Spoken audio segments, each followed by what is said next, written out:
नई खबर ये आ रही है कि अब सऊदी अरब की पूरा का पूरा जो सुरक्षा का जिम्मा है वो अब संयुक्त राज्य अमेरिका उठाने वाला है।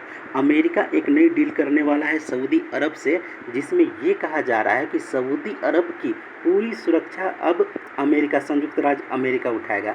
देखिए, यहाँ पे सऊदी अरब को दो देशों से ज़्यादा डर लगता है, एक इजराइल से, दूसरा ईरान से।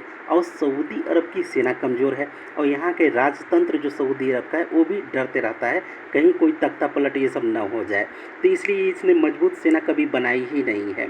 अब भारत से जो मिडिल ईस्ट होते हुए यूरोप तक इकोनॉमिक कॉरिडोर जाने वाली है, उसमें सबसे बड़ा जो समस्या ये है कि इजराइल और सऊदी अरब के बीच डील कैसे हो, क्योंकि इजराइल दिन प्रतिदिन लगातार फ़िलिस्तीन की ज़मीन पर कब्ज़ा कर रहा है और इसी तरह से चलता रहा तो अगले 5-10 सालों में फ़िलिस्तीन नाम का एक छोटा सा ज़मीन का 1 डिसमिल ज़मीन भी नहीं बचेगी फ़िलिस्तीन के पास।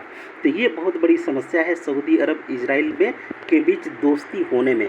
आप यहाँ पे देख सकते हैं, इस समझौते के तहत अमेरिका ने इजराइल को समझाया है कि आप जो है फ़िलिस्तीन पे अगले 5-10 सालों तक कब्ज़ा मत कीजिए, रुक जाइए। पहली बात तो ये, सऊदी अरब को हम पूरी तरह से पूर्ण सुरक्षा देंगे, इसका राजतंत्र बचा रहेगा और सऊदी अरब भी इसके बदले में पेट्रो डॉलर, जो वो पेट्रोल बेचता है और डॉलर में बेचता है, वो डॉलर में बेचता रहेगा। यहाँ हम आप ये चीज़ समझ लीजिए, हाल ही में इजराइल के बेंजामिन नेतन्याहू जो है United nation general assembly 28 meeting में गए हुए थे और वहाँ पे India middle east economic corridor का उन्होंने पूरा का पूरा मैप दिखाया। इस कॉरिडोर को बनाने में इजराइल से लेके, भारत से लेके, सऊदी अरब से लेके अमेरिका पूरी तरह से लगे हुए हैं और इसे सफल बनाने के लिए हर हाल में सऊदी अरब और इजराइल के बीच दोस्ती करा ही दी जाएगी।